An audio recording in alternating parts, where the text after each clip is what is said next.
All right. Starting out here with a brain teaser. If everything must be proved, then can you prove anything?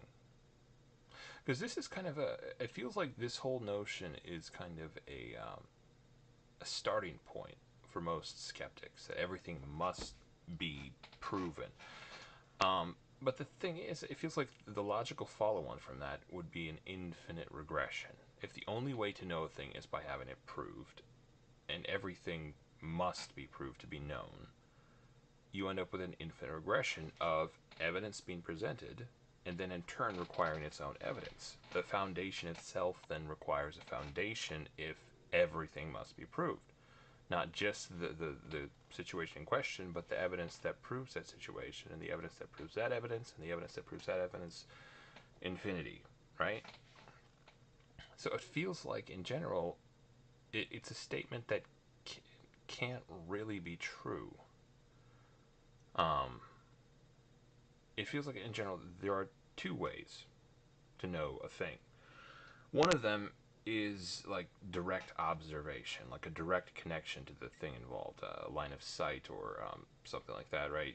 Seeing it, hearing it, feeling it, experiencing it in some fashion. That's the one way. And then there's indirect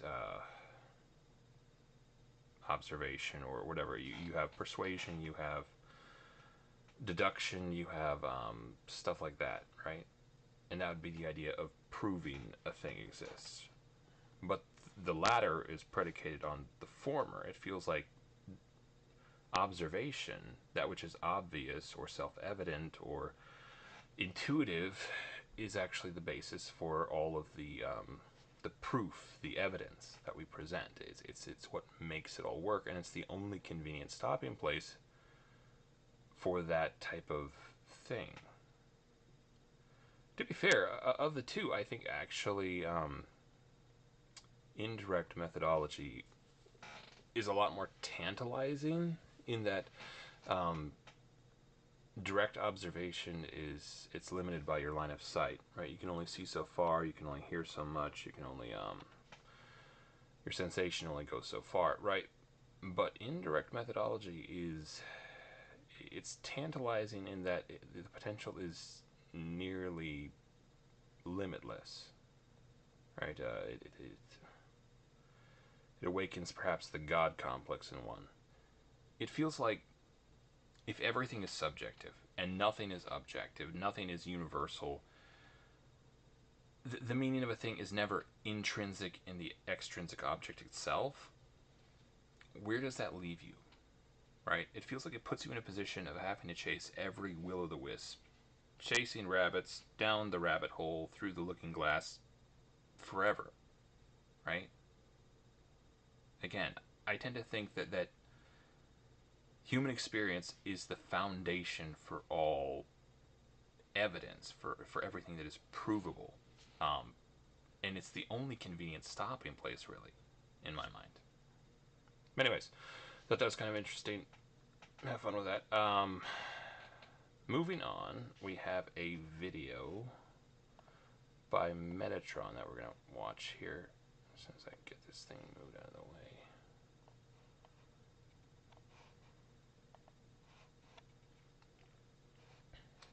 Yeah, so, yeah, we're good.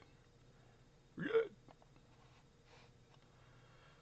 The Trident. Why you don't know about the symbolism of gladiatorial combat collab.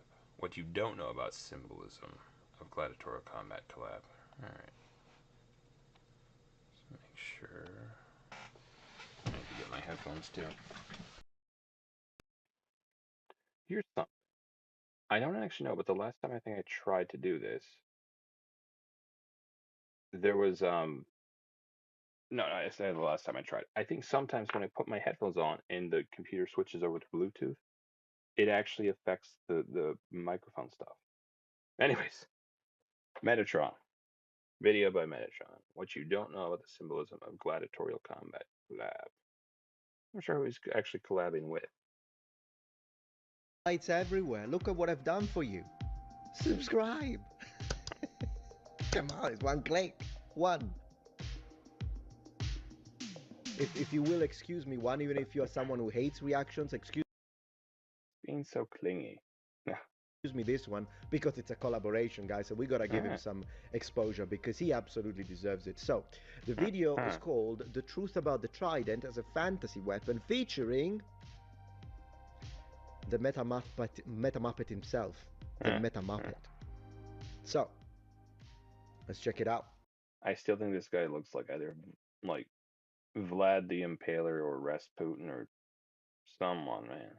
The hair and yeah, Western European types kind of have that same sort of look almost. I'm not for sure though. I guess Rasputin was actually Russian. All right, Trident, Man, guys. you know, obviously the Poseidon Trident. So water diffraction, take that into account. Ooh. I think it would spear a fish. Did you ever actually see the ones that they actually use to spear fish? They actually, there's a lot more prongs on them, and they're all barbed and whatnot. It doesn't look as cool, but I think it'd be a lot more effective, honestly. He's great. Watch me go from meal plan panic to meal plan perfection. 5 reasons why Factor actually saves me money. Eating clean. Let's go. Hello and welcome back to another Hello, Tyrant. How you doing? episode of Screen Tested. I am your host Tyrant, and in today's episode we're going to be taking a look at our last and final god weapon. To refresh your memory on this little mini-series, as it were, in the first episode we took a look at Zeus's Thunderbolt. Is it a good weapon design, essentially? There's a lot of caveats in that one because, you know... That does not seem like it could work, really. There's like the balance of it in principle would be terrible. Like spears can actually rotate in flight. It feels like it would be overly complicated. You could maybe make it work, just be a terrible weapon in general. Especially, this is something I've thought about on the battlefield. Like it's one of those things where it feels like the more tired you would get, the more simple you would want your weapon to be in function. So if you have like a super complex weapon, like one of those knives on the end of like a rope or something like that, I don't know, kunai or something, darts or stuff like that, or what are the ones that's like a 3-part type of flail almost. Feels like the more complex your weapon would be, the more complicated it would be to use, the more mistakes you would make over like an extended period of time. Or if you just have like a ball on the end of a stick that you use to smash things with, very simple, very intuitive. You could just do it, man. You just do it. Thunder and magic, etc., etc. But it's an interesting episode nonetheless. Then we got to Hades' Tine, or Pitchfork, Varatha, Bident. It has a lot of names, actually, and it was a fascinating one because not only is it... Yeah, that looks like a Bident to It's like a tuning fork. me, yeah. really cool, but there's some caveats with it as well. You should check that episode out if you haven't already. And that leads us to today's episode with the last and final of the big 3 god weapons, the Trident. Poseidon's Trident, Aquaman's Trident, some random fisherman's Trident, whatever we want to call it. It's essentially a 3-pronged thrusting device. Now obviously there is a little bit of historical context, you know, maybe like a gladiator that springs to mind when it comes to the Trident. Obviously we're going to be focusing more on the fantasy aspect of it, but we will touch on that a little bit later. But with That's me, by the way. It occurs to me that it would maybe just be not necessarily super good, just on principle of there being too many points to focus on, especially against like armor or something like that. Although technically one of them, at least in some designs, like one of the points would be out further and one of them would be, or the 2 others would be further back. But it feels like just a spear has only 1 point that's going through something. So as far as piercing, it wouldn't be as appropriate against like anything like armor or stuff like that. And also, if they're barbs, it might be likely to get cut or caught and stuff. There was actually, I think, a whole battle tactic that they would use. There was like these really long spears that they would use, just like a really thin type thing that I think they would throw at shields. Actually, I might have heard about it from this guy. They would throw them at shields effectively. They would puncture the shields. They wouldn't come out of the shields, and the person essentially had to discard their shield because like they would yeah, they couldn't like carry around the shield with this like really long spear attached to it or whatever. That was kind of an interesting tactic, I thought. But When he says that, he means me, you muppets. Yeah. Aspect of it, but we will touch on that a little bit later. But with all That's me, by the way. When he says that, he means a little, we want to call it, it's essentially a three-pronged thrusting device. Now, obviously, there is a little bit of historical context, Yep. you know, maybe like a gladiator that springs to mind when it comes to the trident. Obviously, we're going to be focusing more on the fantasy aspect of it, but we will touch on that a little bit later. But with all that's me, by the way. When he says that, he means me, you muppets. Yeah. It was funny when you go like, oh yeah, the weapon of Poseidon or Aquaman. Man, the difference. Am I right? Oh yeah, he's great. Absolutely. You're saying, what is it? Was the shark real? Yeah, absolutely. Sharkman. Yeah, he's great. All right, let's go. all that out of the way, let's get started with the build, because I've been looking forward to this one. This one's fun. So getting started with the build for the trident. Because in the last episode we did Hades' pitchfork or bident. We need to do a couple of repairs, because that's obviously what we're going to be using for the base of the trident itself, right? We're 90% there. So after I've thrown the bident onto the anvil, I'm going to straighten up some of the edges and the points. Then I'm going to cut some steel piping. This Man, that's awesome that he makes the whole thing. Now, I will skip the construction A lot of welding going on, but still pretty legit. so you can go check it on his video. Let's look at it in action. Let's go. I don't know who this is, but he's gonna get speared. Well, you wouldn't say really say speared to death. Would you say tridented to death? I don't know. This trident here, not this one, but tridents in general, do have a little bit of historical context behind them. So, for today's episode, we've got a very special guest, Metatron, and Metatron is going to be going through some... See, I think in the Aquaman movie, one thing that seems entirely stupid is there was, and I guess maybe you could use it somehow, but there was like a crossbar underneath this thing.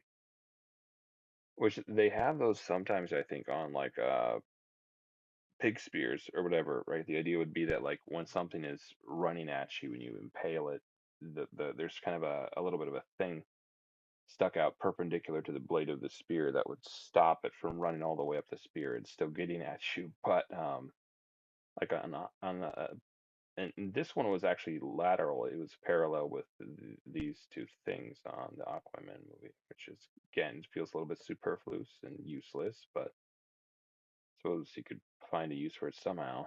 of the historical uses and context behind the trident. Hey there.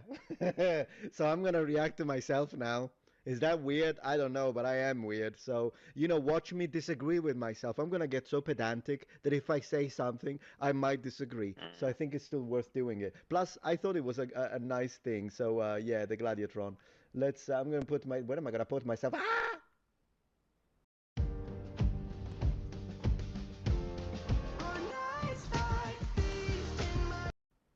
You just call Okay, it that was singularity. weird. I don't know what happened. Now he killed himself. Okay, I feel better. Himself. Sorry. All right, so I'm just gonna put myself here a little small. There we go. Let's see if I have something to say. I might say something wrong, so let's go. Tyrant, thank you so much for having me. Okay, let's talk about the trident. I've got a few things to say. So whenever we think of the trident as a weapon, we all go there, right? Imagining the Roman gladiator, specifically the gladiatorial class called retiarius, aka this Muppet here. I would say it's quite safe to say that among all the different That's actually one. retiarius, aka The net is one I've never really thought would be like. I mean, it would work if you make it work, but it feels like just in general, it would be a little bit. Yeah. this Muppet here. I would say it's quite safe to say that among all the different types of gladiator classes, the Secutor, the Murmillo, the Traex, the Oplomachus, the Retiarius is the fancy one because we see this very He's just throwing a bunch of fancy words, isn't he? Show off. improbable fighter. I mean, he's lightly armored, he's got the net, he's got the trident. In fact, let's have a look at the trident. Sorry to interrupt you, Metatron, but I would like to say, note that in iconography, the tridents appear to have the same length. I don't really see a longer spike in the middle. Here's something interesting. You see a lot of people with their, I guess, left arm armored somehow. Right arm is kind of free-ish. But I think like here, I think maybe here too. That guy looks like he has something on his left arm. That guy has something. It'd be interesting to investigate that. I don't know if this is part of the thing. That's like it's supposed to be like attached to the whole thing. So that could be an interesting version to recreate. I mean, look at this. They look identical in iconography. Anyway, sorry, Metatron, to interrupt you. Let's go. The meta. This is meta. There is a reason why the trident was given together with the net to this specific fighter. And in fact, no, there are three reasons. So let's go. Gladiatorial combat is deep and multi-layered. The reality of fact is that as modern people, whenever we look at the Retiarius, for example, fighting the Murmillo, the muscular big gladiator that is also carrying the Roman scutum and the gladius, we might just focus on the way they fight and the weapons that they're using, but we might miss out on what an ancient Roman would have seen, the sort of analogies that were connected to this specific figure and weapon. First, there is the physical allegory. So, the Retiarius is clearly the fisherman. He's got the net, he's got the trident. This is rather obvious, but what might not be is that the Murmillo... It's like they're cosplaying. Nice. Even had nerds back now. is the fish. I agree with myself. But yeah, no, I can actually go deeper into this. Hey, Dash Renda, so good to have you here. Thank you so much for joining this absolute insanity of a stream where I'm now reacting to myself. Yeah, thank you very much, Dash. Good to have you here. Thank you.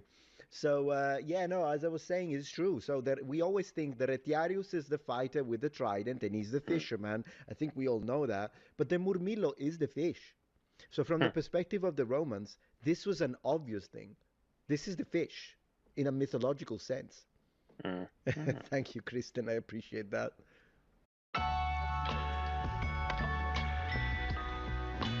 Okay, YouTube. You're getting out of control. Razor bumps?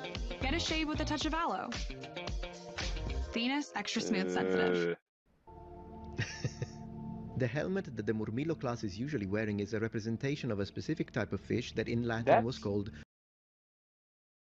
That is kind of an interesting type of helmet design. And I think you don't, like, I don't know if you'd ever see that on like actual soldiers. I think you'd maybe see it in the gladiatorial stuff. Pretty limited line of sight, it seems like. Morena, which means more, ill. These ones here. So the whole representation that we are seeing there is that the Murmillo is a beast of nature, a sea monster that is hiding behind the rocks, aka the scutum, that the fisherman needs to try and hit in order to get him out. In other words, in the eyes of an ancient Roman, this battle between the trident-wielding fisherman and this horrible sea creature was symbolic and entertaining in their way, as that they could apply their imagination to what they were seeing. After all, these are gladiatorial games. All of this I would like to underline again. I agree with myself. Excellent work, Metatron. But I wanted to say that all of this would be obvious to the ancient Romans. Obvious. They would be like, oh, the Murena has entered, the Murmillo is in, and then he comes in, and then he goes for the monstrous attack against the poor fisherman who is struggling to stay alive and fight the forces of nature. All of this was obvious to a Roman. And it's a bit like... Who's this dude right here? Is it some sort of ref or something? When we watch something... And because it's based on our own... That's an interesting question. Did they have like any sort of like equivalent to a referee back then? Mythology and ideas and religions and cultures and philosophy and whatever you want to put in it, then it's obvious to us. Well, this was obvious to them. This was obvious to them. Yeah. But let's go deeper. In the eyes of... After all, these are gladiatorial games. But let's go deeper. Again, I think I'd learned this from him actually. The notion that a lot of people died in the gladiatorial battles was, I think, kind of played up in a lot of cinema, where it just literally didn't happen that much. There was no benefit for anyone in that happening because to make the fighting look good, you actually had to have fighters who were good at what they did. And having that means they had to be trained, they had to be alive for a long period of time to gain that experience to actually get good at it. They were expensive to train. People don't like wasting money that way. So most of the time, at least the important ones, not the martyrs, not the people they would send in for the lions and tigers, but generally the fighters themselves, not nearly as deadly as you might think if you watch, a lot of movies. In the eyes of an ancient Roman, the trident-wielding combatant is also a representation of the god Decorating his underwear. Neptunus, Neptune, who, as we all know, is the Roman god of the ocean. Or is he? Oftentimes, when we think of the Roman gods and the Greek gods, we imagine that they are basically the same gods, it's just different names. But the reality is that they don't always overlap perfectly. And even though sometimes, when we look at Yeah, so I think Poseidon was ocean, earthquakes, probably some other stuff too. this case by case, some differences may be marginal, other times they are quite substantial. Now, when it comes to specifically the Greek version, so Poseidon, or as they say in modern Greek, Poseidonas, yes, he's the Greek god of the sea. But when it comes to Neptunus, so Neptune, initially he wasn't. Oh, and he wasn't even Roman, because the Romans got it from the Etruscans. So the Etruscans create the deity, the Romans adapted, but in its early form, he was the god of the spring waters, the rivers, and the lakes. And only this is actually a misconception that people have, when it's very simplistic. When you hear people saying, oh yeah, the Roman gods are just the same as the Greek gods with Roman names, they haven't really looked See, that's like it feels like there are a lot of parallels, right? But yeah, I guess maybe not. into it. Maybe not entirely, anyways. And I'm not even saying they haven't looked deeply into it, they haven't looked at all.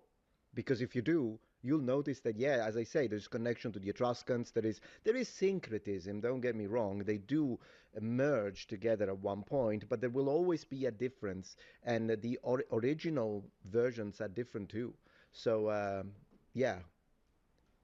The eels have two sets of jaws, if you didn't know. I did not know that, David, so thank you for the expansion. Actually, pretty cool. I wonder if they work independently or if they have to go together. How do cows have? Never mind. Appreciate that. Now it's really Metatron Gemini. I agree. There is two of us, guys. They're Later, multiplying. as we have a Kill them before they take over. little bit of a merging or a syncretism with the Greek Poseidonas, he also becomes the god of the sea. All of this according to George Dumzil, fantastic expert in comparative linguistics and mythology. Strongly suggest to read his work. But I digress. Initially we said that when the Romans, an ancient What's new? Roman, were to look at a gladiatorial combat, a fight between a retiarius and a murmillo, they would not just see two guys fighting each other, but they would see a fisherman fighting a massive fish. But when this All right, we'll leave it at that. People liked entertainment. We get it. Great. No, that was a good video. I guess I didn't watch the rest of it, but you can watch the rest of it if you like. Again, Metatron, the Trident. What you don't know about the symbolism of gladiatorial combat collab. Huzzah! All right, moving on. We're gonna research something that's super, super important. Something completely different. Bangers and mash.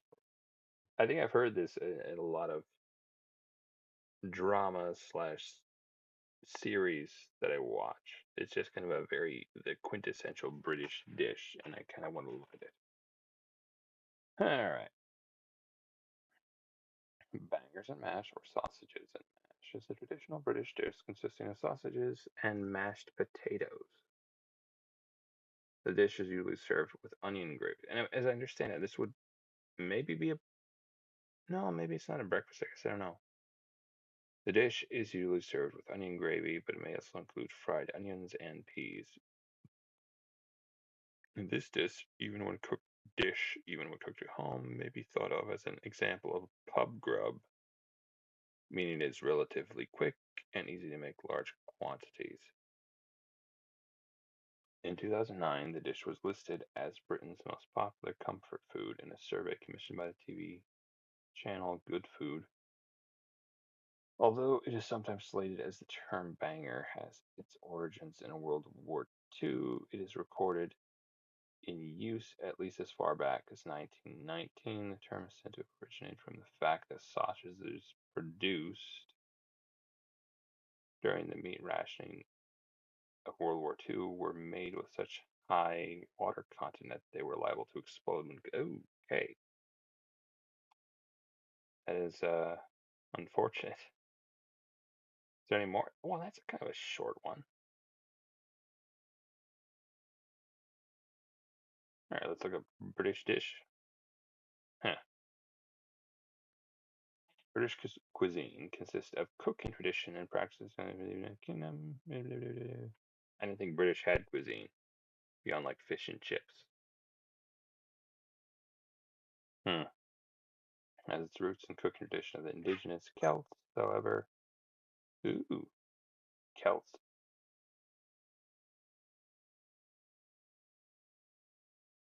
Huh. However, it has been significantly influenced and shaped by the wave of conquest, notably those of the Romans, Anglo-Saxons, Vikings, and Normans. I think the Normans were just the ones like from France, maybe? I guess I don't know. Waves of migration, notably immigrants from India, Bangladesh, Pakistan, and Jamaica. The wider Caribbean, China, Italy, South Africa, and Eastern Europe primarily. Thing is, like people from these things, I guess they could bring stuff there, but like I guess how long does it have to be there before it's quote unquote British cuisine? Highlights and staples of British cuisine include the roast dinner. What? All right, I'll look that one up. The full breakfast. I never think I would want beans with breakfast. Honestly, feels unnatural. Shepherd's pie. The whole notion of meat inside a pie, just in general, kind of ticks me off. Like, it feels like you would lack the sear that you would normally get and stuff. Toad in the hole. Or looking that one up. Sausages in Yorkshire pudding batter. Usually served with onion gravy, mashed potatoes, and vegetables. Historically, the dish has also been prepared using other meats such as rump steak and lamb's kidney. Interesting.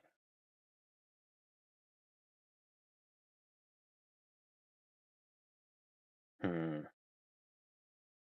I wonder what this is. This is the thing I'm really curious about. What is this thing right here? Oh, Yorkshire pudding. I think that's what it is. A baked pudding made from the batter of eggs, flour, milk, or water is commonly a side dish. That I actually wouldn't mind trying. Looks interesting. And this has been a lesson in British cuisine. All right, moving on. We're going to try to play a little bit of Call of the Wild. Not Call of the Wild. Hunter? Maybe it is Call of the Wild. The Call of the Wild is it's a hunting game, not the Witcher Wild Hunt. Call of the Wild. All right. Now, actually, I do want to get some background music here if I can.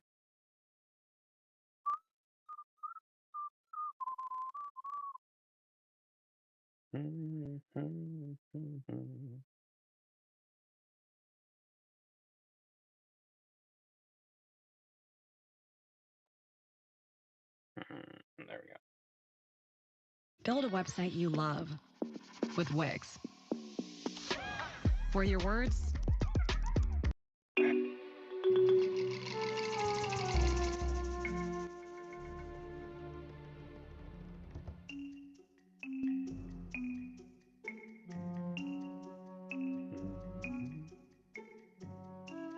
Alright, let's boogie. Go hunt something down like a dog. He died. He died like a dog. Sorry.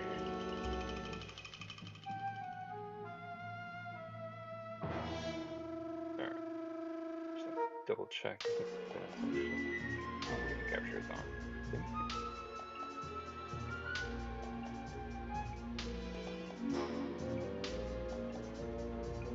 And then let me capture this. I'll have to go back and check my last video and make sure they actually played.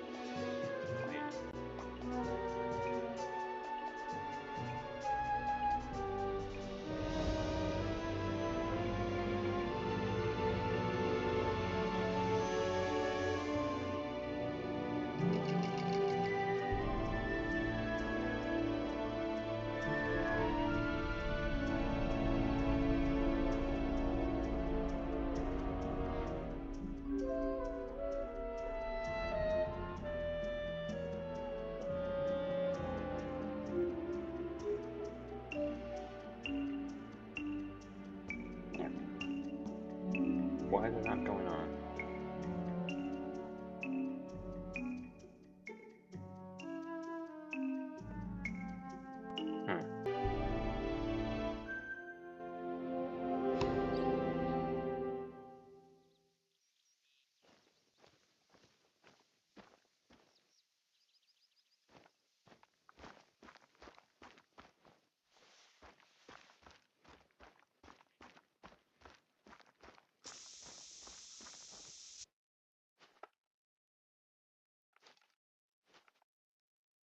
Hmm.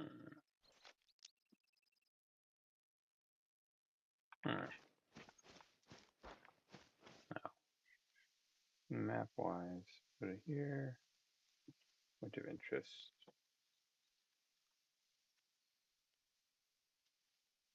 Outpost. There we go. An outlook, not an outpost. All right.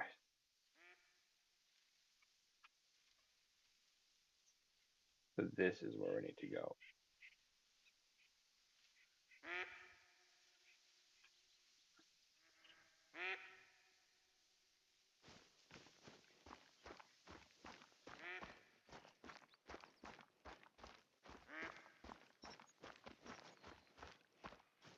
Quack and you freaking shoot the duck.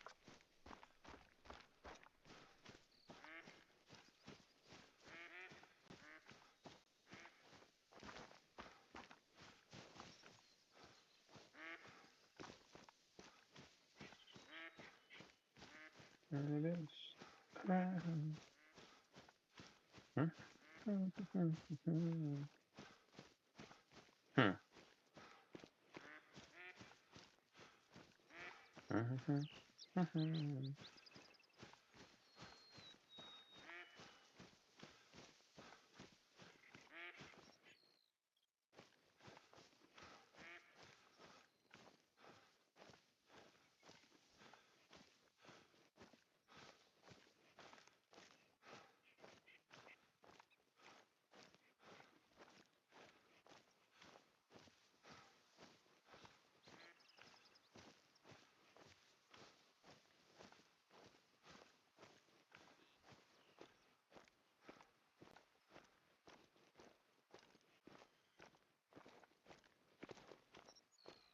You know, I spotted some tracks earlier, close to where you're at right now. I'll send the coordinates.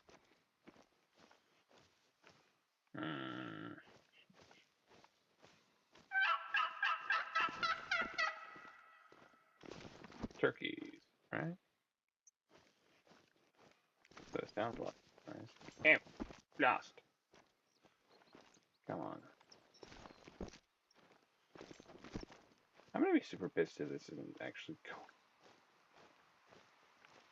Let me check. Yeah, let me check on the Twitch thing. Check on here. All right. It is not. Dang it all. What's wrong with this one? All right. I wonder if I can save this. Possible to save it. I have skill points too. I didn't even know there was skill points. All right. System.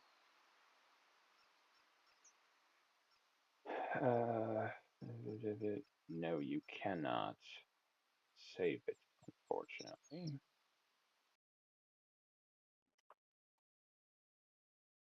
Why is that? Why is it that you can't stream this one? Is it just doesn't allow for streaming or what?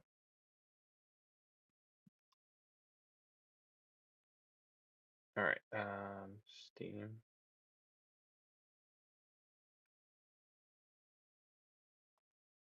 Let's see.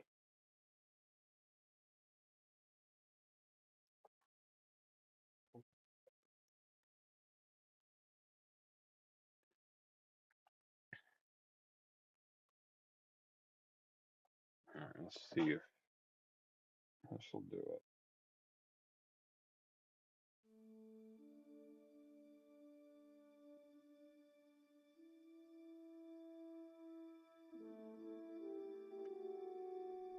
Is it going?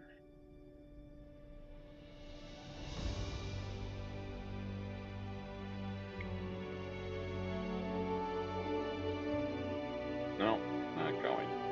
Again, I say, dang it. Oh. All right, let's see. I have another one I can play here.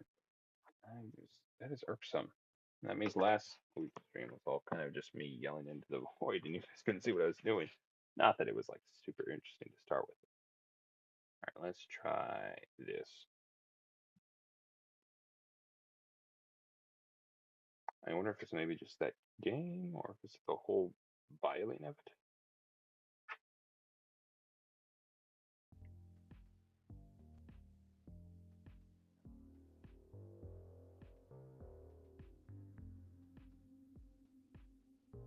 No.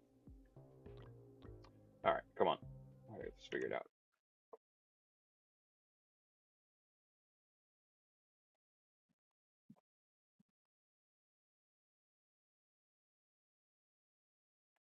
All right, let's see if we can add one.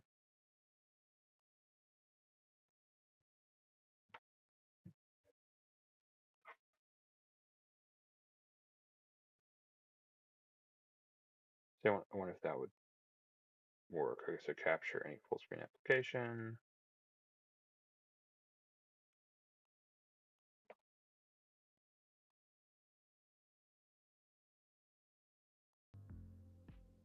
So is that gonna do it?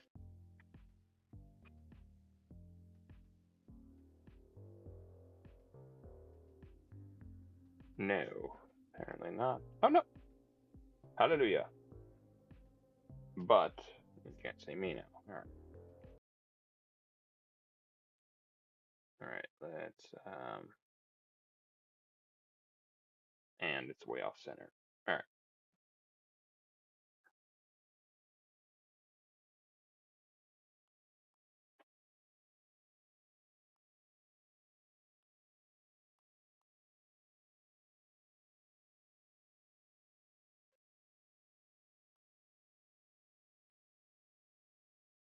All right. It's off. Now give me a second. I'm gonna use the restroom here.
All right. That's all.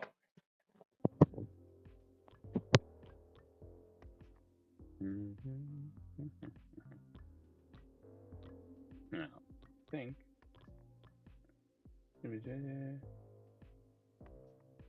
Start with sturdy bunkers. Buildings gain 1 range. Blueprints. Blueprint among 3 every other wave.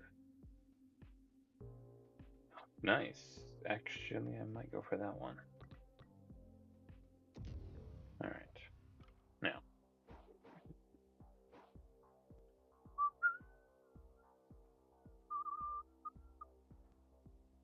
Cry, baby. Alright. What? Oh, that doesn't work. Alright. There we go. Yeah, we already combined 2 into 1. Alright. Huzzah.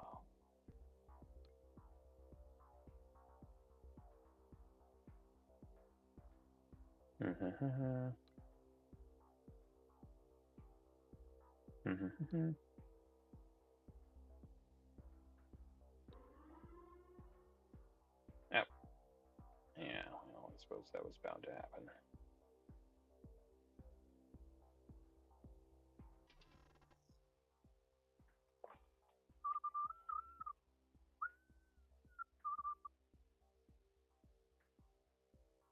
You know what I forgot to get? These improvements here. Alright. 1 supply production. What's that? 20 discovery. All buildings. 40 HP. That's the thing. 3 con production.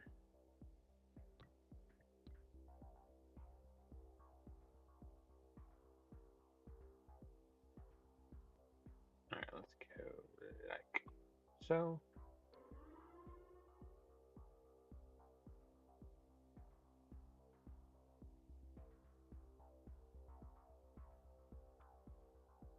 What are you slackers doing?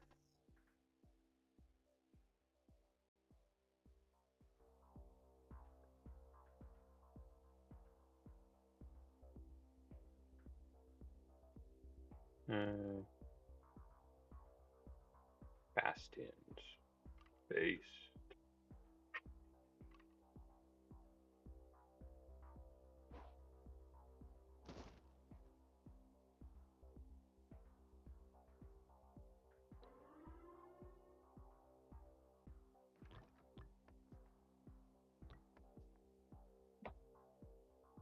Wait a minute. Oh, sweet glory. I started on level 4 already. That's the thing. I think I was supposed to. Alright. I'm going to be a pansy and give up. So I think they get progressively harder the further out you go. Alright, let me just see here. See, I think this is like the hardest level, so I want to start difficulty 1 over here. Alright.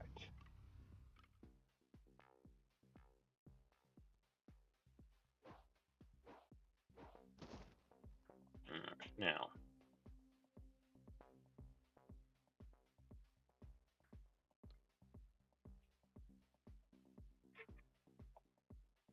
I don't think.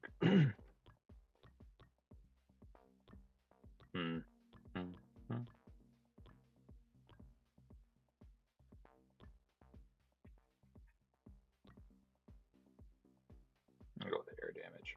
Alright.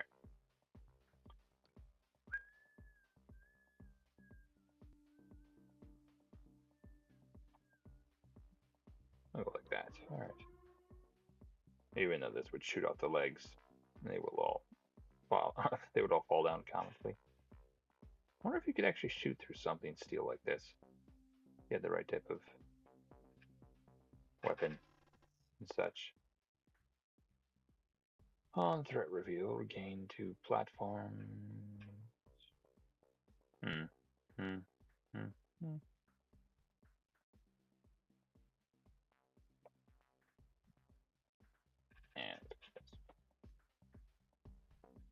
Puma.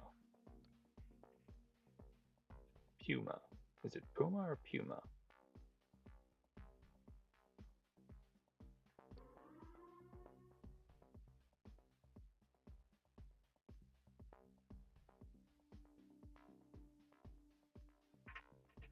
It's just one can repair itself. I think it can repair itself, but actually all of them might be able to repair themselves. I think it's just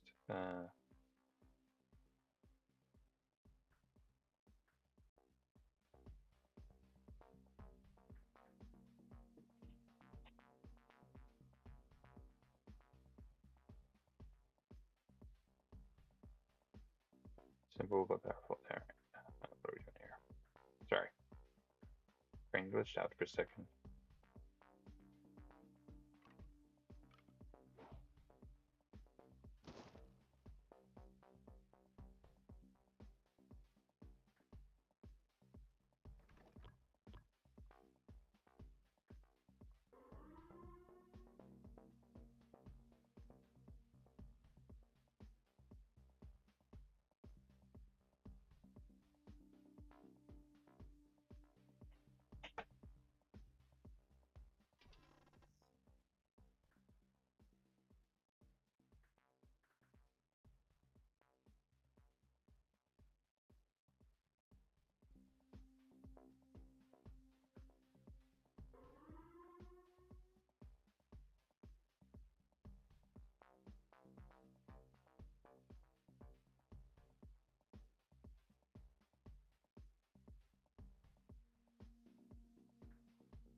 Hmm.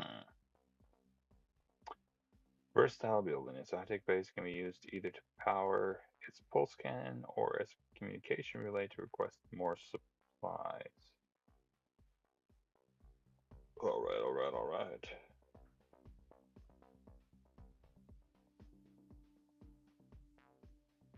Ah, alright.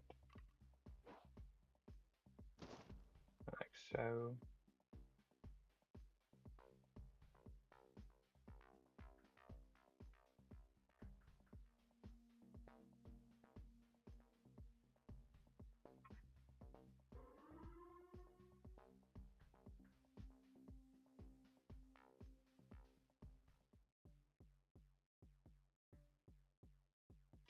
Mm. Huzzah!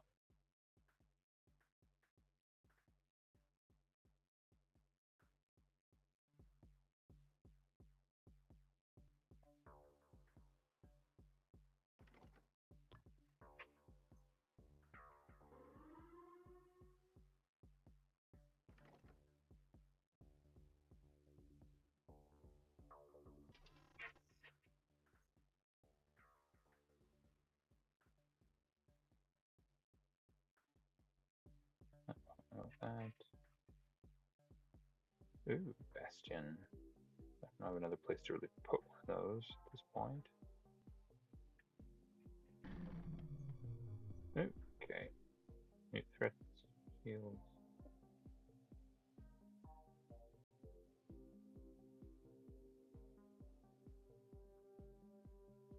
Hmm.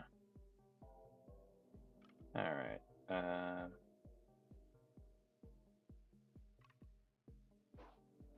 Go like so.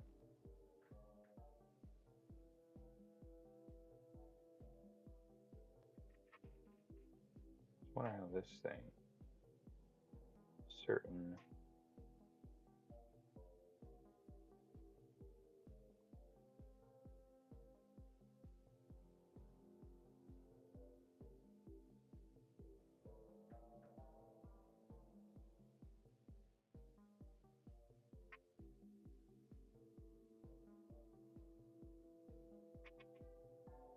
Oh, I do have a platform. Alright. Would that work right there?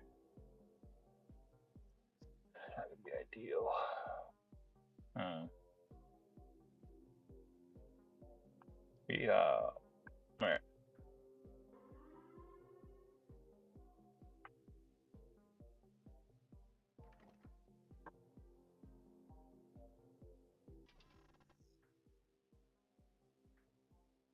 Hmm.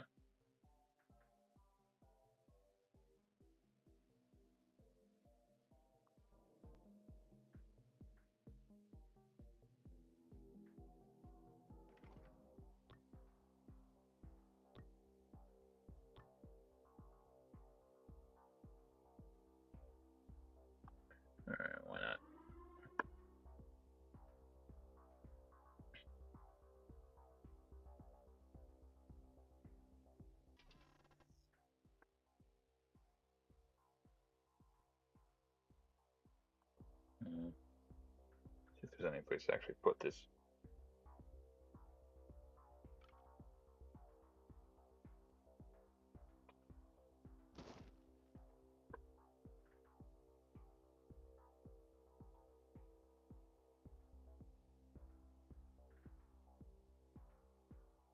Now,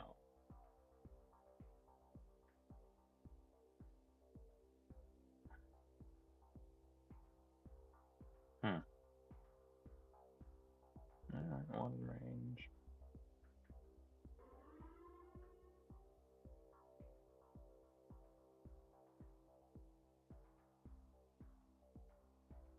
And this one doesn't send out soldiers either. I think that's another thing. Here they come. Alright, what were these guys again? Shield.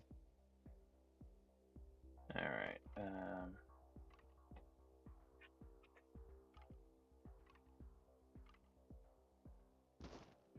that there.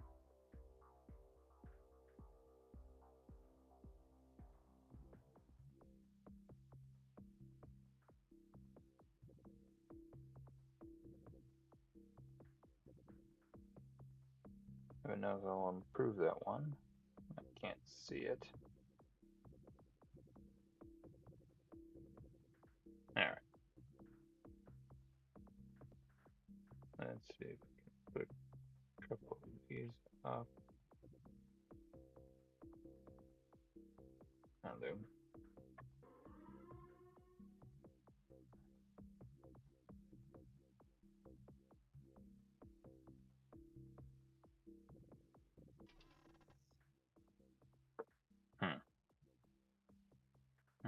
Oh, we're past it. Ooh, Claymore defense, nice.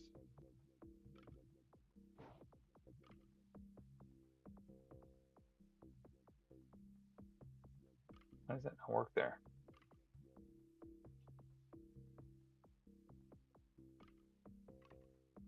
Nice, it's not open. Alright. Let's put some of that end of it. Alright.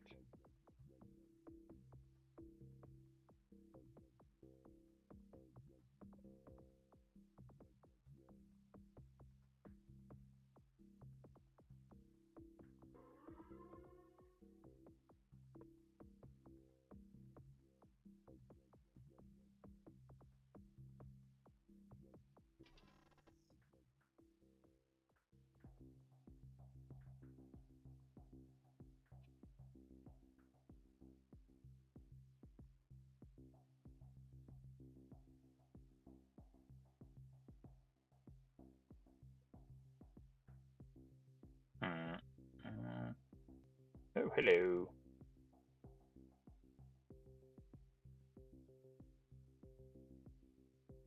That'll do. Oh, and gets one range because it's next to that. And detection because it's next to that. Yo!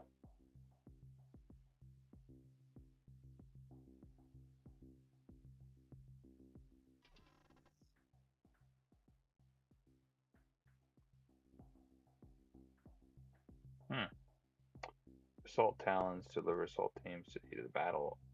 Okay, so I'm not. I guess that maybe would be fine. I wasn't sure if it actually worked technically.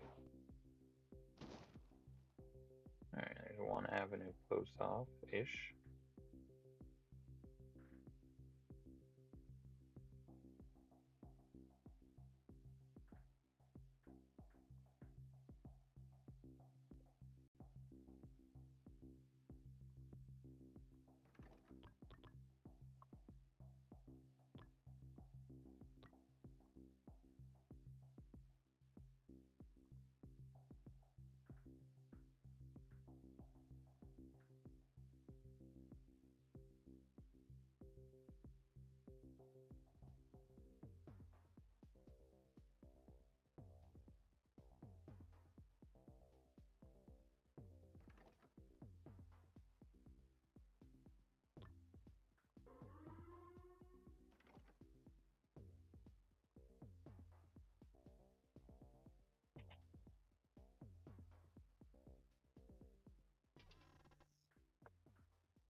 Hmm.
This isn't nearly as relaxing as the other one. I think next week we're gonna go back to the wild one. If I can get that to play, I think it'll be fine. Hopefully. And I guess it was just the fact that I had actually singled out Porthole 2. I think it was actually a specific thing that was that. All right. Alrighty.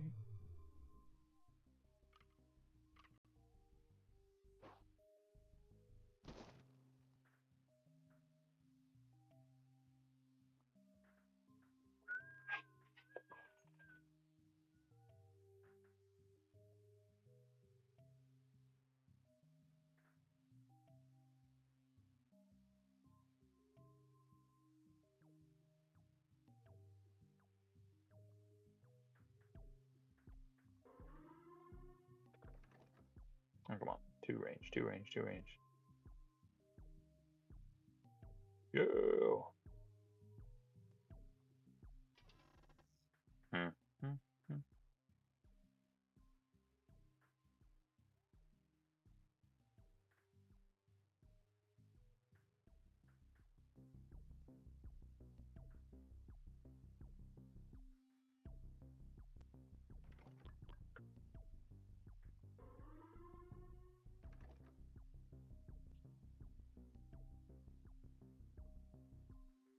Hmm. Hmm.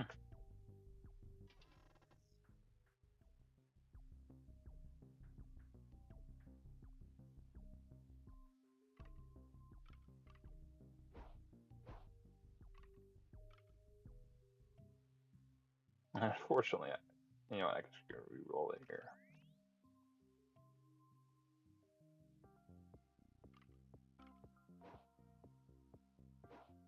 There we go.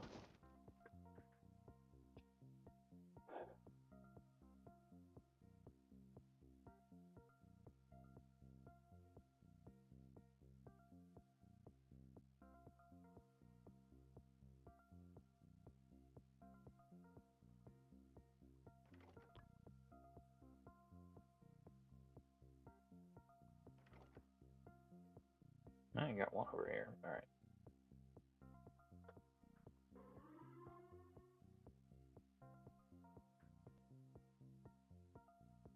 Oh, I do have it sped up, don't I? I was just thinking it seems a little bit weird here. All right. Now.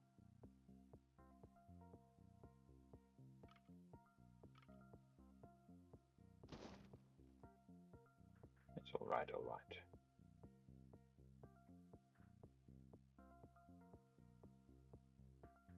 I want to get this thing up and running before. boss arrives. Come on. Pulse cannon.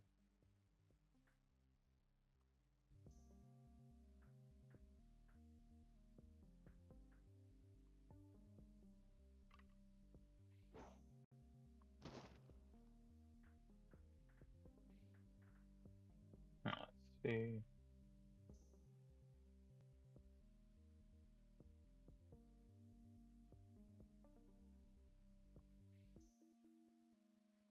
I can do though.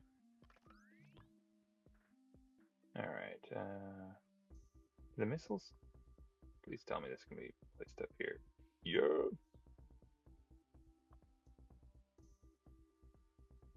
Well, not so much, yes, but still.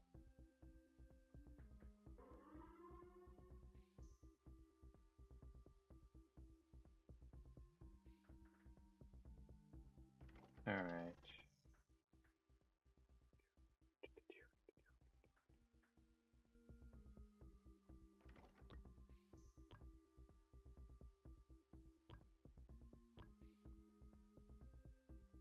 Dagnabbit, where do you get this stuff?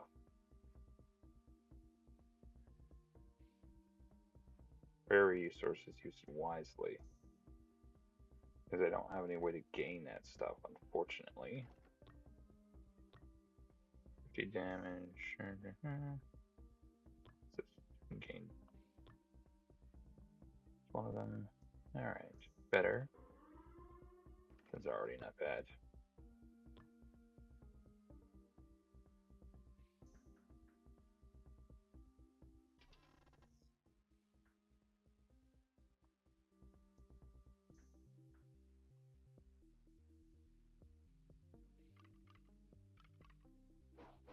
Alright. There.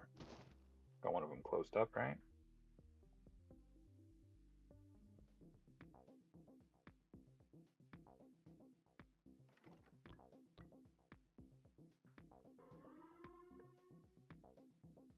Two waves left.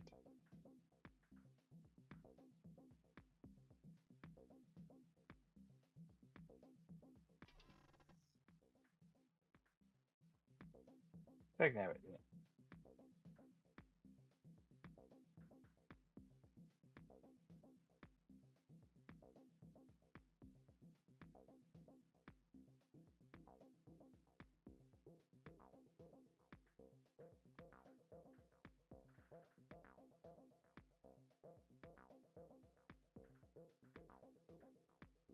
Can I get set up quickly here?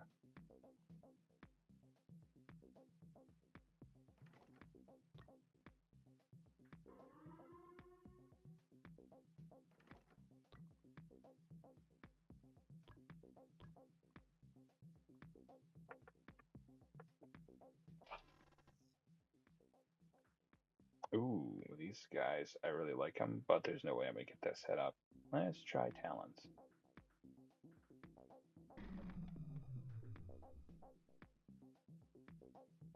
Yes, I understand.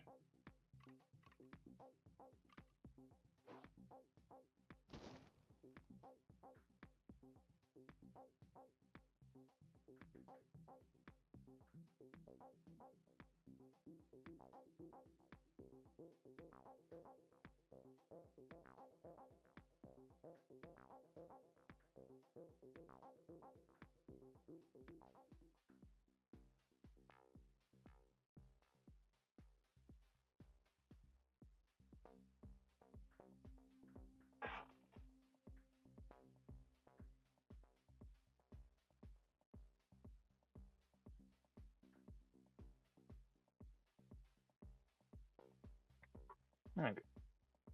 That may work. Leave that there.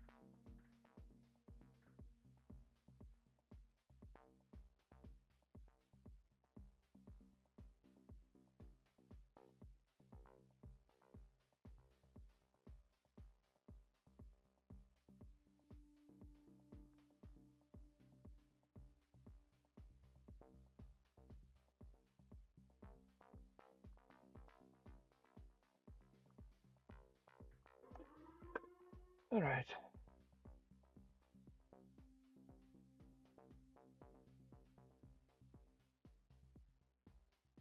Dang it. Well, that was fun anyways. It's fun for me ish. Again, this is not as relaxing as the other game. All right. Thanks for watching and stuff. Bye.